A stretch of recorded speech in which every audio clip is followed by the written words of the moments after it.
이틀 전이죠. 김해공항 진입로에서 질주하던 운전자가 택시기사를 치어서 크게 다친 사고가 있었는데요. 당시 사고 장면이 담긴 블랙박스 영상이 공개됐습니다. 네, 이 가해자가 공항도로 사정을 잘 아는 항공사 직원으로 알려지면서 국민적 공분은 더욱 커지고 있습니다. 관련 사건 사고 소식 알아보겠습니다. 배상훈 서울디지털대 경찰학과장 노영희 변호사 나오셨습니다. 네, 안녕하세요. 네. 자, 이 김해공항 국제선 청사압 진입로에서 있었던 아찔한 질주인데요. 과속으로 달려온 차량 때문에 40대 택시 기사가 부딪혀서 크게 다치는 사고가 있었던 거죠. 예, 사고 당시의 블랙박스 영상 먼저 보시겠습니다.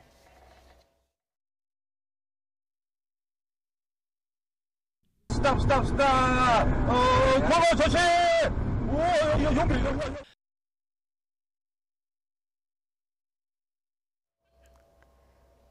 예. 자, 이 안에서 그 타고 있던 그 동승객들도 이제 스탑 뭐 이렇게 이제 위험한 상황을 직감을 했는데도요. 이렇게 질주를 해서 결국 뭐 사고가 크게 났는데요. 누가 사고를 낸 건지 확인이 된 거죠? 네, 그렇습니다. 지난 그 10일 낮 12시 50분경에 김해 그 공항의 국제선 청사에서 일어난 사건인데 이게 지금 30대 그 BMW 차량의 소유주가 이제 가해자로 지금 얘기가 되고 있습니다. 근데 그때는 같이 차에 탄 2명의 동승자가 있었던 것으로 보이는데 차 사고가 난 다음에는 2명의 동승자가 이제 사라진 상황이었다. 그래서 동승자가 왜 먼저 갔느냐 뭐 이런 얘기 좀 나오고 있습니다만 어쨌든 그 운전자인 30대의 직원이 그 30대 남성분이 저가항공사의 직원으로 지금 밝혀지면서 이 구조에 대해서 잘 알 텐데 이 차량들이 많이 정차해 있고 특히 짐을 싣고 내리기 위해서 택시 기사들이라든가 아니면은 승객들이 많이 있는 곳인데도 불구하고 저렇게 빠르게 달리면서 사고를 낸 것이 좀 이상하다 이런 얘기 좀 하고 있습니다. 예, 항공사 직원이라면은 공항 진입로가 위험하다는 것을 누구보다 잘 알고 있었을 텐데 지금 화면을 보니까 그 당시의 속력이 굉장했던 것 같아요. 네, 기본적으로 속도를 계산해 봤더니 500m를 15초 내 16초로 달렸다고 하니까 계산해 보니까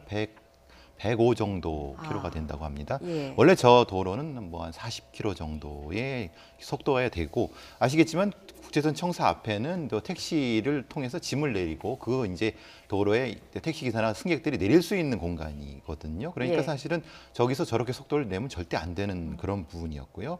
지금 저기 변호사님 말씀하셨는데 조금 이제 추가할 부분은 지금 3명이 동승했다. 그러니까 1명의 운전자와 2명의 저기 동승자가 있었다고 하는 그래서 논란이 됐던 거는 갑자기 사라졌다라고 하는데 사실 그것도 확인된 부분은 아직 아닙니다. 왜냐하면 어떤 목격자에 의하면은 그냥 갑자기 사라졌다는 얘기가 있었는데 경찰이 확인돼 주진 않은 상태지만 지금 그 자리에서도 있었다라는 얘기도 있어갖고 그 부분은 이제 왜냐하면 이것의 고의성이라든가 아니면 운전자가 누구였는가에 대한 논란 그리고 실제로 이제 여러 가지 그 사건 사고와 관련된 부분이 있기 때문에 그 부분은 아직 명확하지 않다 그 말씀드립니다. 네. 지금 그 가해자는 이 사고 원인에 대해서 어떻게 말을 하고 있습니까? 그러니까 같이 그 동승했던 사람이 급한 일이 있어서 빨리 가서 내려주기 위해서 차 속도를 조금 냈다 이런 얘기를 하고 있는데 앞에 사람이 있는 것을 제대로 보지 못했다 이제 이런 얘기를 하고 있는데요. 사실은 아까 그 인터뷰에서 뭐 나오는 그 싱크에서 나온 얘기를 보더라도 처음에 동승자들은 차량의 그런 성능이라든가 이런 것에 대해서 상당히 감탄하다가 너무 빨리 차가 운전이 되는 것을 보고는 멈추라는 얘기를 사실 하고 있거든요. 예. 그 얘기를 들어보게 되면은 지금 이 운전자가 얘기한 것처럼 뭐 빨리 내려줘야 되기 때문에 내가 어쩔 수 없이 빨리 달렸다라고 하는 거는 좀 상식적으로 납득이 가지 않는 부분이고요.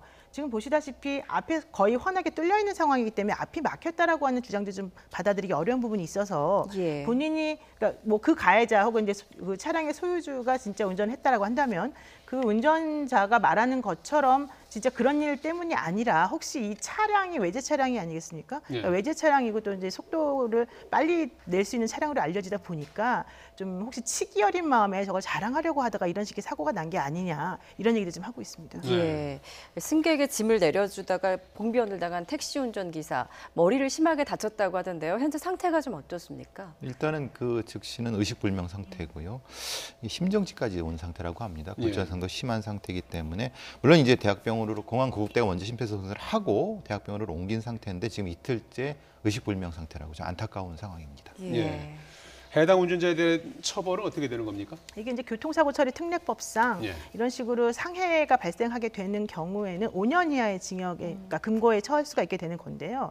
사실은 이분이 지금 속도를 위반했다라고 하는 그 11대 중과실에 이제 해당이 되기 때문에 뭐 그 옆에 동승자들에 대해서까지 사실은 같이 방조범으로 처벌할 수 있는 게 아니냐 이런 얘기들이 나오고 있습니다. 그런데 예. 아직까지는 지금 사고의 경위라던가 실제 어떤 식으로 운전이 됐는지가 정확히 판명된 건 아니고 경찰에서는 이 사건에 대해서 좀 이렇게 말하는 것을 아직까지는 좀 꺼려하고 있는 것으로 지금 얘기가 되고 있기 때문에 좀 사실관계를 확인을 한 다음에 얘기가 될 것 같습니다. 예. 자, 다음 이슈를 좀 한번 살펴보겠습니다. 수년째 이어져 오고 있는 노량진 수산시장의 갈등이 여전히 해법을 찾지 못하고 있습니다. 오늘 아침 예정됐던 노량진 수산시장에 대한 법원의 강제 집행이 상인들의 반발로 무산되기도 했는데요. 당시 상황 그리고 양측의 입장 들어보겠습니다.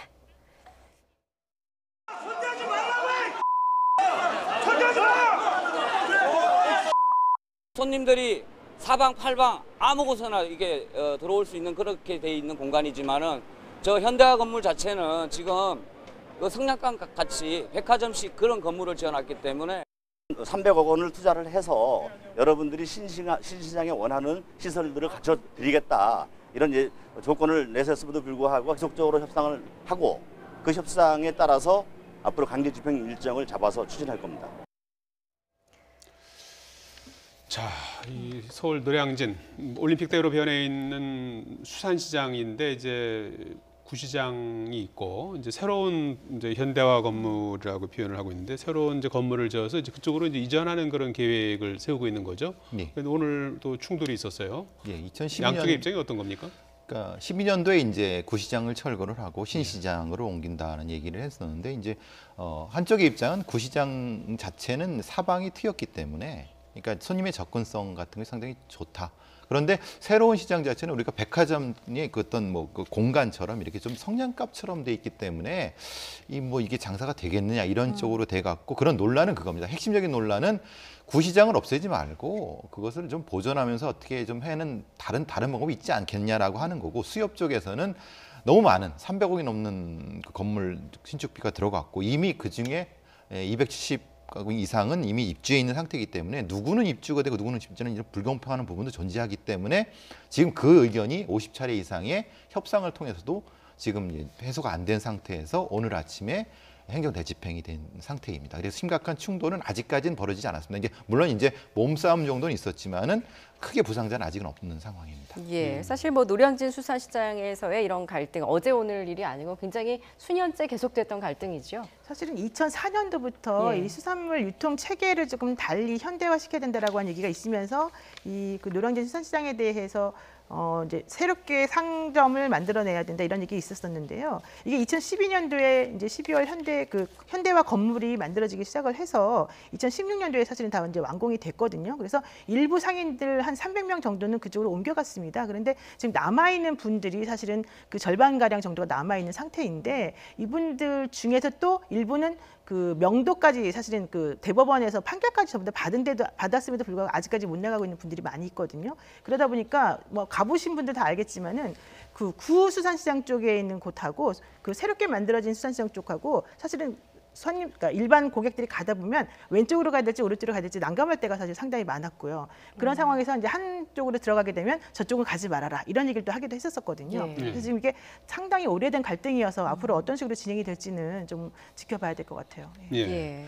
수협 쪽도 지금 뭐 물러설 수 없다는 입장입니까? 네, 기본적으로 이제 옛날 건물은 좀 많이 낡았죠. 예. 그리고 이제 뭐 흔히 말하는 뭐 여러 가지 불이라든가 화재의 위험도 분명히 존재하는 거고 기본적으로 근데 어쨌든 정상적인 형태의 법적인 절차를 거쳐서 이제 이전과 이동이 되는데 그것 자체를 못하게 하면 사실은 앞으로 아무것도 못하는 상황이 된다는 주장이신 거죠. 그러니까 결국 수협도 역시 물러날 수 없다. 이런 강경한 입장입니다. 예, 벌써 먼저 50여 차례 넘게 협상을 이어왔는데 뭐 양측이 전혀 접점을 찾고 있지 못한 것 같습니다. 어떤 해결의 보관이랄 게 있을까요?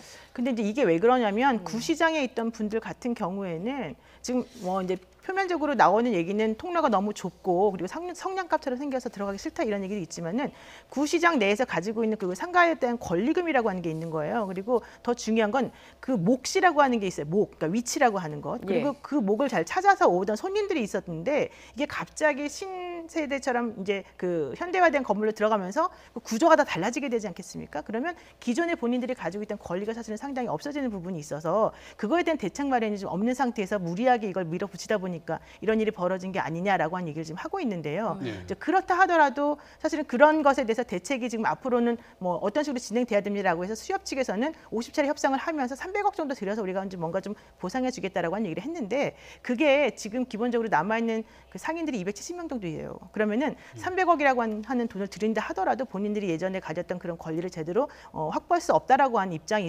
있어서 아마 이렇게 되는 것 같고 이제 그것과 별개로 제가 좀 말씀드리고 싶은 것은 지금 예전에 그 서촌에 있는 그 궁중족발 사건에서 보시면 아시다시피 건물 명제 사건이 대부분에서 이미 확정 판결이 났는데도 불구하고 그걸 받아들이지 않은 과정에서 살인미수죄까지 지금 이제 저지른 상태거든요. 이번 사건 같은 경우에도 500명의 상인들이 모여서 앞에서는 팔짱을 끼고 모두 못 들어가게 하고 뒤쪽에는 차량을 주차시키면서 이 용역이나 집행관들이 집행을 하지 못하도록 했는데 이렇게 되면 사실은 법이라고 하는 게 무슨 필요가 있겠냐 이런 얘기도 좀 합니다. 그래서 상인들도 조금 앞으로 전향적인 태도를 가지고 이걸 좀 고쳐나가는 방향으로 좀 하시고 좀 적극적으로 협상에 임하시는 게 좋을 것 같고 또 이 수협 측에서도 무리하게 본인들 생각만 가지고 상인들을 밀어붙이면 사실 생계가 달린 문제이기 때문에 그 협상이 잘 안 되니까 그런 부분 좀 고려하시면 어떨까 싶습니다. 예. 좀 대화가 좀 더 필요해 보이는군요. 자, 그리고 불법 촬영 편파 수사 규탄에서 시작이 됐죠. 해화역 시위를 둘러싸고 논란이 일고 있는데요. 이게 처음에 어떻게 해서 비롯된 겁니까? 5월 달에 이제 그 홍대 누드 모델 사건인데요. 예.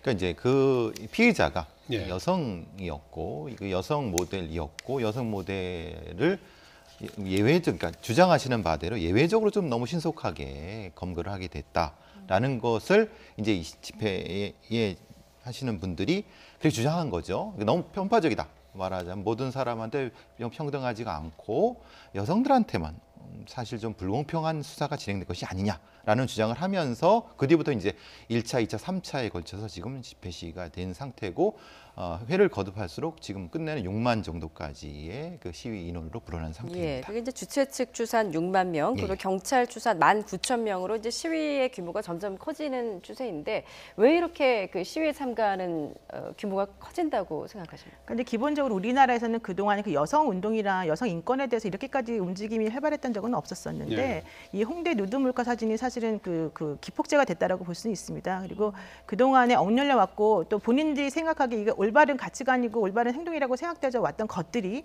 알고 봤더니 남성의 이데올로기적인 것들 때문에 교육되고 훈련되어 온 것이었더라. 이런 이제 자각이 생기면서 이렇게 하면 안 된다라고 하는 처음에 이제 그 이 사건을 일으키게 된 동기가 이제 되었던 거죠. 예. 그런데 그 다음에 얘기됐던 게 바로 이제 그 뭐 몰카 사건이라고 불리우는 그 여성들을 촬영한 몰카 사건에 대해서는 정말 거의 이게 그 범인을 잘 못 잡고 피해보기 잘 안 되는데 오히려 이번에 그 홍대 여성 누드 몰카 사건에 대해서는 너무 신속하게 될 뿐더러 여성이 구속까지 되어 버렸거든요. 근데 그러다 보니까 겉으로 드러나는 결과가 너무 차이가 많이 나니까 이거는 정말 문제다라고 해서 아마 이런 일이 벌어진 것 같아요. 그런데 처음에 그런 식으로 문제를 삼아가지고 메시지를 전달하려고 했던 시도는 매우 좋고 훌륭하지만 그래서 우리들이 사실 많이 이제 깨우치게 된 부분도 있지만 원래 본질적으로 하려고 했던 그런 메시지 전달을 위해서 지금 하고 있는 방식이 과연 올바른 것인가에 대해서는 좀 생각을 해봐야 되지 않을까 이제 그런 생각을 지금 하고 있고요.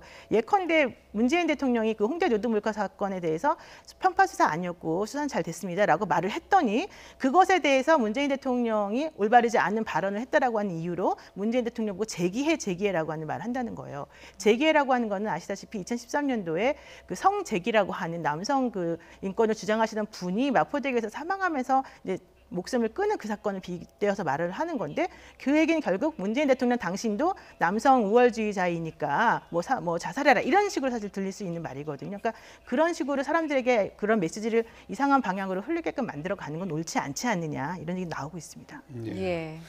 그런데 이게 지금 일파만파 조금 더 좀 커지고 있는 것이 이제 여성 우월주의를 표방하는 커뮤니티 워마드의 성체 훼손 그리고 이번에는 뭐 정당 방화를 예고하는 글이 올라와서 또 지금 상당히 긴장감이 감돌고 있는 그런 상황 아니겠습니까? 예, 이제 부산경찰청에서 지금 그러니까 이제 워마드에서 성당 방화 예고 거기에 이제 그림 자체는 이제 뭐 석유 같은 것을 가지고 어디를 이렇게 한다라고 해서 상당히 뭐 위험한 예. 상황까지를 뭐 예고한 형태가 되겠고요. 그러니까 성당 하나를 불태우겠다 이렇게 얘기를 되고 있고요. 그래서 뭐 우리 지역 어느 성당까지를 이렇게 한다 이런 것까지도 구체적으로 되는 부분에서 그래서 이제 부산 동네 경찰서에서는 강력팀을 투입해서 수사하고 있는 상황이고요. 사실 이런 방향의 것이 사실 자극적입니다. 왜냐하면은 근데 그걸 어떻게 보면 자극적인 방식으로 무엇인가 메시지를 전달하려고 하는 그런 과정에서 지금 이런 어떤 것도 나타나지 않았을까라고는 추정할 수 있을 것 같습니다. 예. 뭐 이제 워마드에서 방화 예고까지 나오면서 이들에 대해서 이제 또 처벌 그 여부에 대해서도 좀 관심이 쏠리고 있습니다. 논란이 이제 커지면서 게시자는 거짓말이었다. 뭐 이렇게 이제 조롱하는 글을 다시 올리기도 했었는데 실제로 방화를 하지 않아도 처벌 대상이 된다고요? 그렇습니다. 이제 그 형법상에 보게 되면은 예비 혹은 음모 이런 것들을 처벌하는 죄가 따로 규정이 되어 있습니다. 예를 들면 살인을 뭐 누구에 대해서 하겠다라고 서로 얘기를 하고 또 그것을 위해서 뭐 밧줄이나 뭐 칼 같은 걸 준비하게 되면 예비 음모죄 이런 것들이 성립이 되는데요. 방화도 마찬가지입니다. 방화를 한번 저지르게 되면 일파만파 피해가 많이 커지고 사람의 목숨이 당연히 위험하기 때문에 그런 특수한 경우에는 예비 음모죄에 대해서 처벌하는 규정을 두고 있고 이 방화의 경우에도 마찬가지입니다. 그래서 지금 그 게시글을 올린 사람이 이거는 장난이었어라고 말을 하는 것이 받아들여지기 위해서는 그냥 단순하게 뭐 사진 같은 거 올리면서 한번 올려볼까? 뭐 혹은 불질러 볼까? 이렇게 말하는 거는 사실 예비까지는 보지 않습니다. 그렇지만 구체적으로 뭐 라이터를 준비한다든가 휘발유를 준비한다든가 이런 일이 벌어지게 되면 예비로 우리가 처단을 하거든요. 그래서 지난 6월 달에 이런 식의 그 사건을 일으켰던 사람 한 명이 실질적으로는 징역 1년에 처해지기도 했었습니다. 그래서 사실은 뭐 방화와 관련해서는 상당히 조심을 많이 해야 됩니다. 예. 방화 이전에는 이제 성체 훼손 논란도 있었는데 성체 훼손이라는 것이 어떤 겁니까? 카톨릭에서는 이제 예. 예수님의 신체를 위해서 이제 그런 의식을 행하는 일종의 빵 같은 건데요. 예. 상당히 그 신성시 여기는 부분이랍니다. 근데 그것에 대해서 일종의 훼손했다는 고의적인 훼손했다는 것 사진을 찍어서 모욕적인 형태로 올린 상태가 되는 거죠. 카톨릭 교회에서는 상당히 심각하게 여기는 상태라고 보여집니다. 거기에다가 이제 뭐 예수님께서는 어차피 남자셨으니까 그 남자 예수에 대한 어떤 뭐 불손한 불경한 얘기를 하면서 결국은 가톨릭 자체도 남자의 종교 아니냐 이런 얘기를 하는 거죠. 그러니까 남자 관련된 그 남성 우월주의를 카톨릭이 표방하고 있다.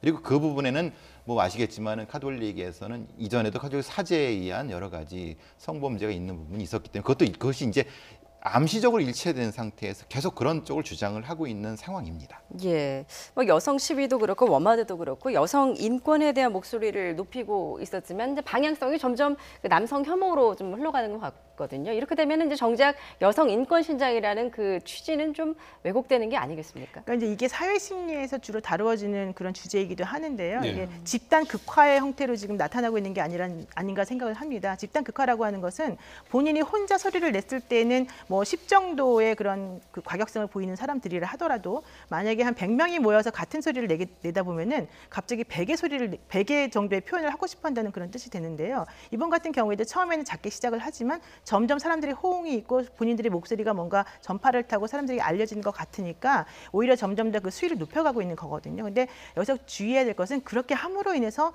본인들이 전달하고 싶었던 메시지를 제대로 전달하면 좋은데 그게 아니라 방향성을 상실해가면 안 될 것이고 또 하나는 그것이 다른 사람들을 설득하지 못하는 방향으로 가면 안 된다는 것이거든요. 그래서 어떠한 식으로 본인의 주장을 한다 하더라도 이제 상대방이 받아들일 수 있는 설득 수준이라던가 또 올바르게 나아갈 방향이 무엇인지 생각하면서 하는 게 맞을 것 같습니다. 지금 네. 우려되는 부분이 지금 여성의 이런 운동들이 기존에 있는 여성 운동의 지도자들과는 단절돼 있다는 겁니다. 말하자면 그럼 방향성 자체를 어떻게 성립할지를 모르는 상태에서 그러니까 변호사 말씀하신 굉장히 극단적으로 가는 부분도 있을 수 있고 굉장히 어떤 방향성을 설정하지 못하는 상태에서 움직이고 있다는 것 자체. 그러니까 굉장히 극단적인 이제 이슈를 제기하게 되고 여기는 종교랑 부딪혔다 저기는 다른 거랑 부딪혔다 이런 좌충우돌 상황이 벌어진다는 거죠. 그게 참 우려스러운 부분이 분명히 존재합니다. 예.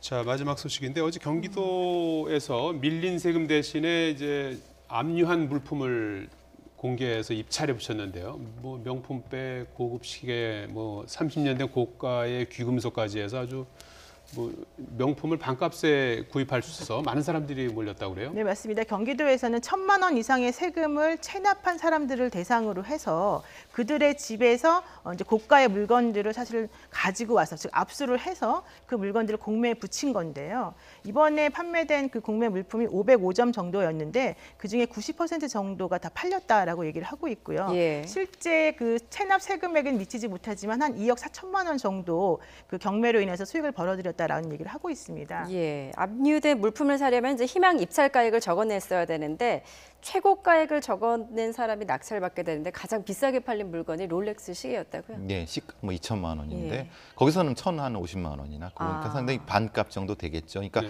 그리고 이제 핵심적인 부분은 그거는 이제 그렇게 명품을 구하기가 쉽지가 않은 부분이고 또 그건 일종의 경기도에서 보증하는 거 아니겠습니까? 그리고 예. 이제 거기는 그냥 경우의 방식입니다. 그냥 무제한 경우의 방식이죠. 제일 높은 사람한테 낙찰되고 거기서 바로 가져갈 수 있는 상황이니까 어떻게 보면 상당히 뭐 일종의 로또를 맞을 수 있는 상황이 될 수 있는 거죠. 예. 예. 근데 참고로 그 롤렉스 시계는 예. 그 감정가가 1,050만 원이었고 이번에 낙찰을 받으려고 써낸 사람의 가격이 1,360만 원이었는데 그 남성분이 안 가져갔답니다.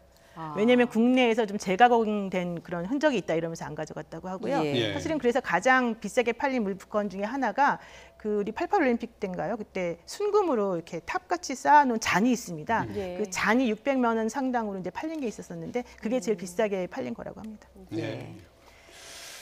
자, 그리고 앞서서 저희가 이제 김해공항 BMW 질주 사고 다뤘었는데요. 그 동승자가 2명이 타고 있었는데 현장을 떠나지 않은 걸로 경찰의 중간 조사 결과가 나왔습니다.